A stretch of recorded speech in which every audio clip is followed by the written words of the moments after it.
अस्सलाम वालेकुम वरहमतुल्लाहि वबरकातुहू। जब राजा के पास ये वापस आ गया तो फिर राजा ने पूछा कि तुम्हारे साथ जो लोग गए थे उनका क्या हुआ? तो उसने कहा अल्लाह ने मुझे उनसे बचा लिया। तो राजा ने फिर हुक्म दिया कि इस लड़के को बोट में ले जाओ और जब समुद्र के बीच में पहुंचो तो इसको उसमें अगर ये दीन नहीं छोड़ता है तो फिर इसको जो है तुम उसमें गर्क कर देना समुद्र में। तो फिर जब वो समुद्र के बीच में पहुंचा तो उसने अल्लाह से दुआ की, ए अल्लाह मुझे किसी भी तरीके से इन लोगों से बचा लीजिए और ये नहीं तो मुझे समुद्र में फेंक देंगे। तो इस पे यही हुआ कि वो सब समुद्र में गिर गए और वो बच्चा जो है वो लड़का बच गया। फिर वो राजा के पास पहुंचा। राजा ने कहा तुम्हारे साथ जो लोग भेजे थे वो क्या हुआ? तो उसने कहा अल्लाह ने मुझे उन लोगों से बचा लिया। जब उसने राजा को ये कहा कि तुम मुझे तब तक नहीं मार सकते जब तक कि तुम्हें मैं हुक्म ना दूं। तुम अगर जैसा मैं हुक्म दूं वैसा करोगे तो तुम मुझे मार पाओगे। तो राजा ने पूछा कि क्या ऐसा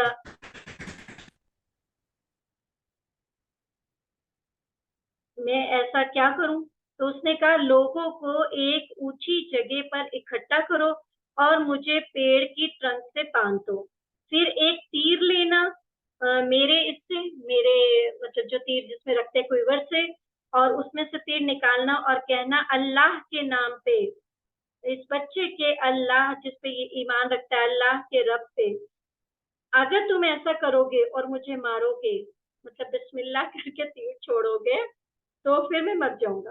तो राजा ने ऐसा ही किया, अपने बो पे एरो लगाई और कहा बिस्मिल्लाह इस लड़के के रब के नाम से, मतलब अल्लाह पे वो यकीन करता था। अब उसने जब एरो छोड़ा तो वो एरो जाके उसको लगा और वो लड़का मर गया।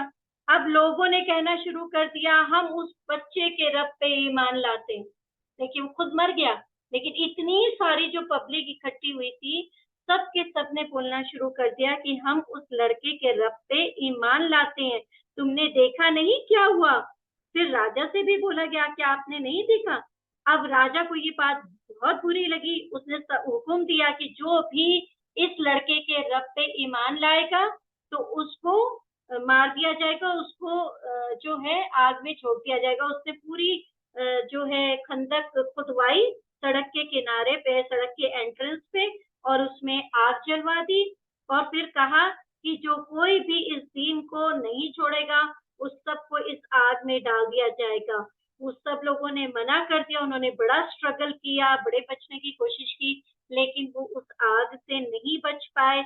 हत्ता कि एक औरत अपने छोटे से बच्चे को लेके आई जो कि ब्रेस्ट फीड कर रहा था, और वो आग देख के एकदम थोड़ा सा डर गई, हेसिटेंट हो रही थी मैं इस आग में कैसे छलांग मारूं, कैसे क्या करूं। तो उसने अपने बच्चे की तरफ देख रही थी। तो उस छोटे से बच्चे ने कहा मेरी माँ सब्र कर, बेशक तू हक पे।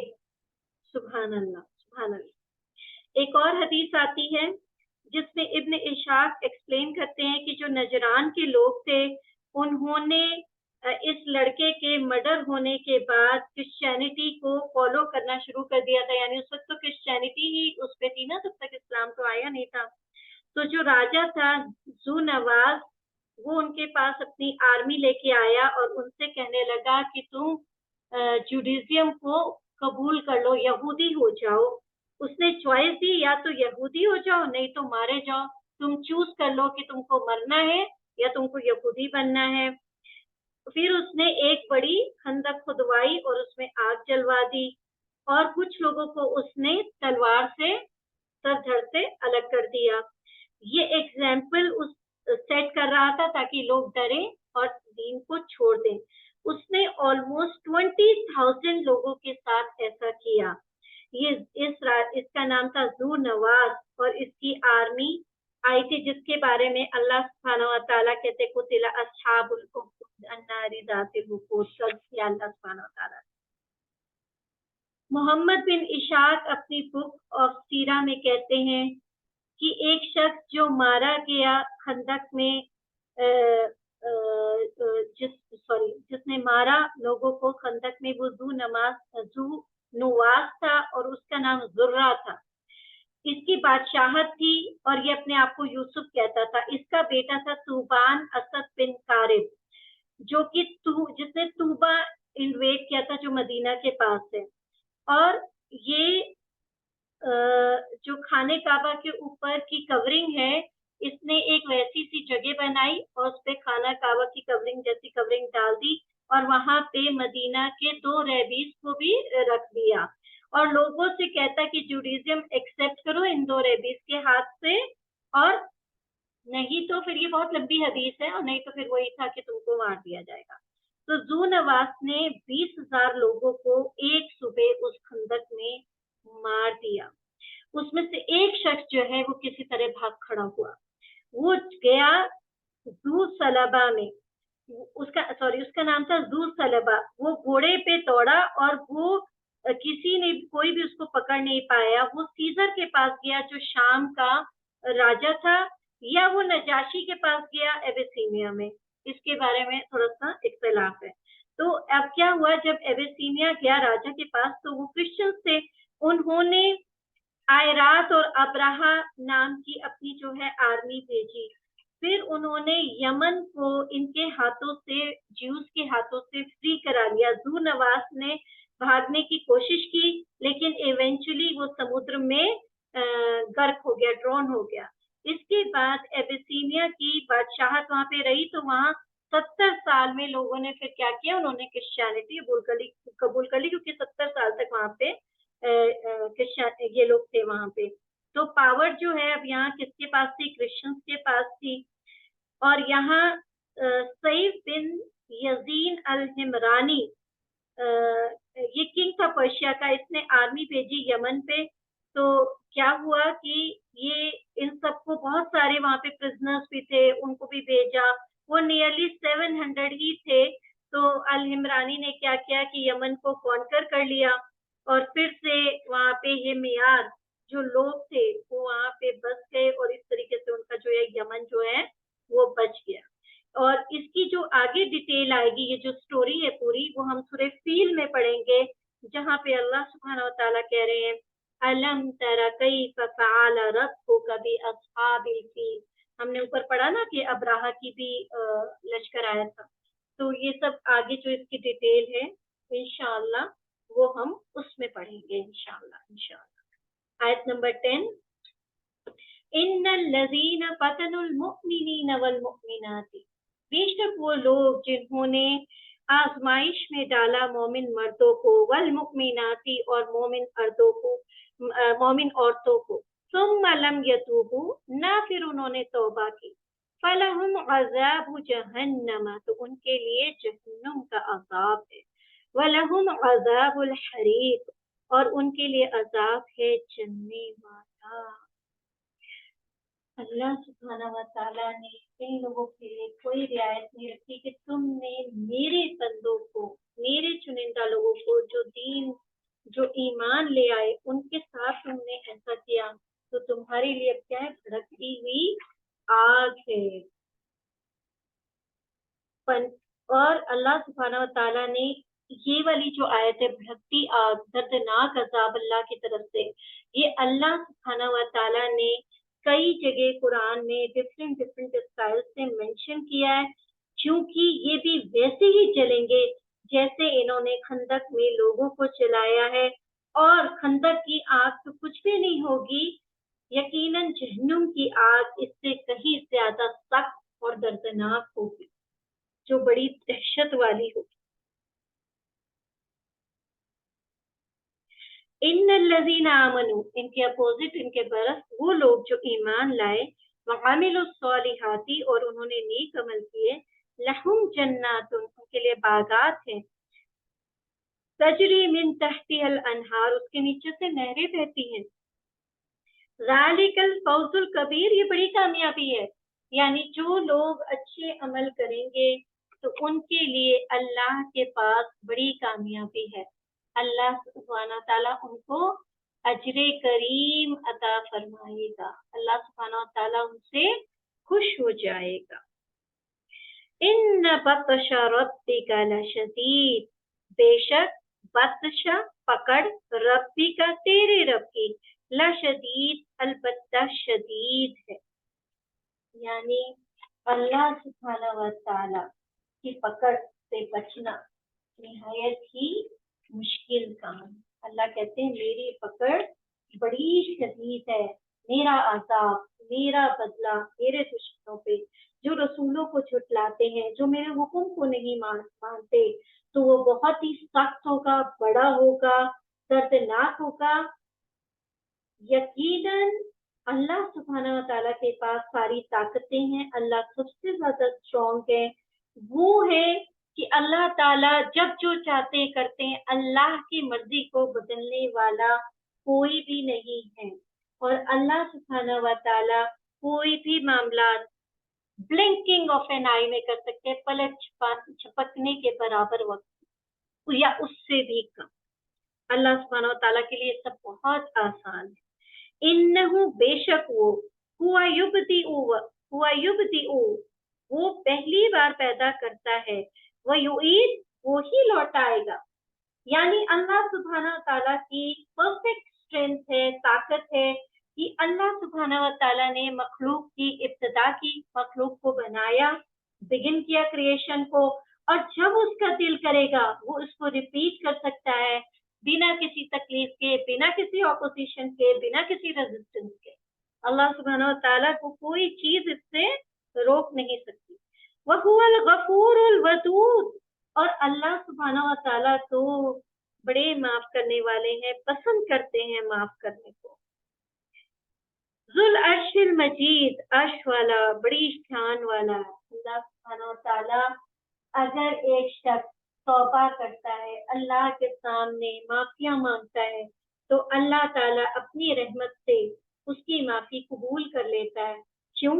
اللہ بڑا غفور الودود ہے, معاف کرنے والا ہے, پیار کرتا ہے, محبت کرتا ہے. اللہ نہیں چاہتا کہ وہ اپنی مخلوق کو بنا کسی ریزن کے کسی طریقے کا بھی عذاب دے, ٹورمنٹ دے. اور اللہ پسند کرتا ہے کہ جو مخلوق اس نے پیدا کی وہ اتنی اچھی رہے کہ اس کو عذاب نہ دینا پڑے, وہ کبھی اس کے اگینسٹ میں نہ جائے, اللہ کے اگینسٹ میں نہ جائے. اللہ سبحانہ و تعالیٰ عرش کا مالک ہے, وہ اکیلا ہے جو پوری بادشاہت کو, پورے کائنات میں رول کر رہا ہے, پوری بادشاہت اس کی ہے. کوئی اس کے اگینسٹ نہیں جا سکتا, کوئی اس کی گرفت سے یا اس کی پنشمنٹ سے, اللہ کے عذاب سے کوئی نہیں بچ سکتا. اللہ سبحانہ و تعالیٰ اپنے آپ کو کہتے ہیں کہ میں بہت بلند ہوں. اللہ سبحانہ و تعالیٰ یہاں پہ یہ کہنا چاہ رہے ہیں, انسان کو وارن کرنا چاہ رہے ہیں کہ تم اپنی یہ جو چھوٹی چھوٹی چیزیں ہیں, تمہاری میننس ہے جس سے تم دوسروں کو تکلیف پہنچاتے ہو, تمہارا جو تکبر ہے, اس کو تم چھوڑ دو, کیونکہ آخر میں ہوگا وہی جو میں چاہوں گا. کوئی بھی پورے کائنات میں طاقت نہیں رکھتا ہے کہ میرے پنجے سے بچ پائے, میرے شکنجے سے نکل پائے.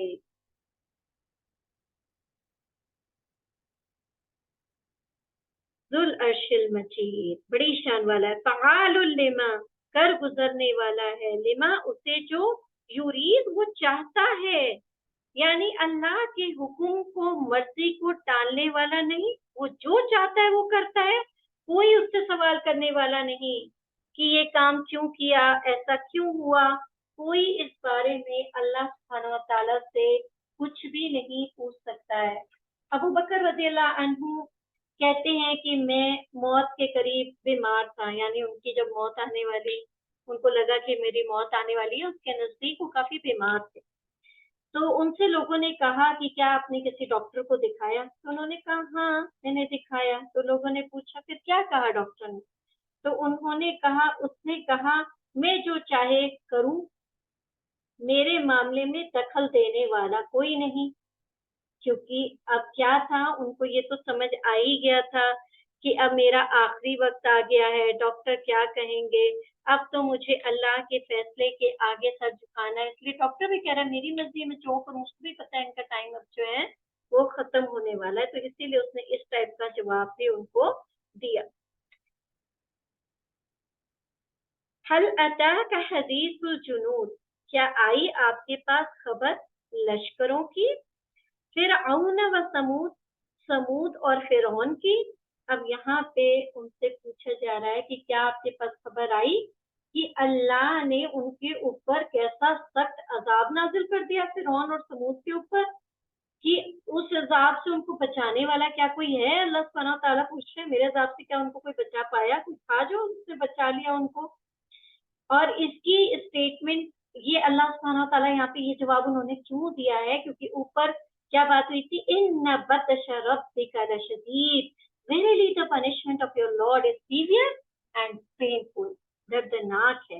اس کے جواب میں اللہ سبحانہ تعالیٰ نے یہ جواب دیا کہ جو غلط ہوتے ہیں ان کو جب وہ پکڑتا ہے تو اللہ کی پکڑ بڑی سیویئر ہے، بڑی دردناک ہے، اور یہ صرف کون کر سکتا ہے؟ جو سب سے زیادہ طاقتور ہو، اور سب سے زیادہ طاقتور کون ہے؟ اللہ سبحانہ و تعالیٰ۔ بل الذین کفروا، بلکہ وہ جنہوں نے کفر کیا، فی تکذیب، چھٹلانے میں لگے ہوئے ہیں، یعنی ابھی بھی وہ شک میں ہیں، شبے میں ہیں، دین پہ مشرک ہیں، ایمان نہیں لا رہے ہیں اور انکار کر رہے رسولوں کا، ہر چیز کو جھٹلا رہے ہیں۔ واللہ من ورائہم محیط، واللہ اور اللہ من ورائہم ان کے پیچھے سے، یعنی انہیں محیط گھیرنے والا ہے، یعنی اللہ کے پاس طاقت ہے کہ وہ ان کو کمپیل کرے اور ان کو چاروں طرف سے گھیر لے۔ بل ہوا قرآن مجید، بڑی شان والا قرآن ہے یہ۔ بلکہ ہوا وہ، یعنی جو یہ ساری باتیں ہو رہی ہیں، جو اللہ نے یہ سارے حکم دیے، کس میں ہیں؟ اس قرآن میں ہے، اور وہ قرآن کیسا ہے؟ مجید، بڑی شان والا ہے۔ فی لوح محفوظ، اور یہ کہاں ہے؟ یہ لوح محفوظ میں ہے، یعنی اس کا مطلب ہے فی لوح محفوظ کا مطلب ہے کہ یہ بڑی ہائی گیدرنگز میں ہے اور اس کو گارڈ کیا گیا ہے، اس کے اندر نہ کوئی چیز ایڈ کی گئی، نہ کچھ اس میں سے ڈیلیٹ کیا گیا، نہ اس میں کوئی ڈسٹورشن ہوئی کہ کچھ ایک پورا چیپٹر ہی ہٹا دیا گیا ہو یا آگے پیچھے کر دیا گیا ہو، نہ ہی اس کے اندر کسی اور طریقے کے کوئی چینجز ہوئے ہیں، اس میں کسی بھی طریقے کا کچھ بھی نہیں ہوا ہے۔ تو یہاں بیسیکلی کیا ہوا کہ اللہ سبحانہ و تعالی ایڈریس کر رہے ہیں ان لوگوں کو جو کہ اپنے تکبر کی وجہ سے غلط بیانی کرتے ہیں، اپنی طاقتوں کی وجہ سے اللہ کے حکموں کا پالن نہیں کرتے، زمین پر فساد کرتے ہیں، اپنے آپ کو سب سے بڑا سمجھتے ہیں۔ تو اللہ سبحانہ تعالیٰ کہہ رہے ہیں کہ تم نے دیکھا کہ کتنا برا معاملہ ان کے ساتھ ہوا جنہوں نے اللہ کی لمٹس جو اللہ نے سیٹ کی تھی ان کو توڑا اور اللہ کی طاقت کو نہیں سمجھا۔ اور اللہ تعالیٰ کہہ رہے ہیں قرآن انچینجبل ہے، امپیرشبل ہے، یہ کبھی ختم نہیں ہوگا اور یہ کبھی چینج نہیں ہوگا، کیونکہ اس کے بارے میں اللہ سبحانہ تعالیٰ نے تو خود قرآن میں کہا ہے نا کہ اس کی تو جو حفاظت ہے وہ میں خود کر رہا ہوں، خود۔ اللہ نے یہ ذمہ کسی کو نہیں دیا، نہ کسی فرشتے کو دیا، نہ کسی انسان کو دیا، اللہ خود قرآن کی حفاظت کر رہے ہیں، اسی لیے اس کے اندر کوئی چینجز نہیں ہوں گے۔ اور اللہ سبحانہ و تعالیٰ کہہ رہے ہیں کہ بڑی پرزرو ٹیبلٹ میں اس کو رکھا گیا ہے، لوح محفوظ میں ہے، اس میں جو کچھ بھی ہے وہ ہو کے رہے گا، چاہے پوری دنیا ان باتوں کے اگینسٹ کیوں نہ ہو جائے۔ یعنی اللہ سبحانہ و تعالیٰ نے جیسے ہمیں بتایا ہے کہ قیامت کے یہ منظر ہوں گے، قیامت کے نزدیک کیا کیا ہوگا، اور اگر سارے لوگ بھی ان باتوں کو جھٹلائیں کہ ہم تو نہیں مانتے کہ یہ چیز ہوگی، اور جو ہوگا دیکھا جائے گا، مر جائیں گے تو کس نے دیکھا کیا ہوگا؟ مر جائیں گے تب بھی دیکھو گے کہ کیا ہوا، کیونکہ اللہ تعالیٰ پھر سے زندہ کریں گے دیکھنے کے لیے کہ دیکھو میں نے یہ چیز بولی تھی، پھر یہ چیز ہوگی، اب اپنی آنکھوں سے اس چیز کو مشاہدہ کرو، دیکھو، تم گواہ ہو آج کے دن جو تھا نا وَشَاهِدٍ وَمَشْهُودٍ، تو تم شاہد ہو آج کے دن، تم گواہ ہو کہ تم دیکھو گے، مشہود دیکھو گے کہ کیا ہو رہا ہے قیامت کے دن۔ وَآخِرُ دَعْوَانَا أَنِ الْحَمْدُ لِلَّهِ رَبِّ الْعَالَمِينَ سُبْحَانَكَ اللَّهُمَّ وَبِحَمْدِكَ نَشْهَدُ أَن لَّا إِلَٰهَ إِلَّا أَنتَ نَسْتَغْفِرُكَ وَنَتُوبُ إِلَيْكَ۔ کسی کو کوئی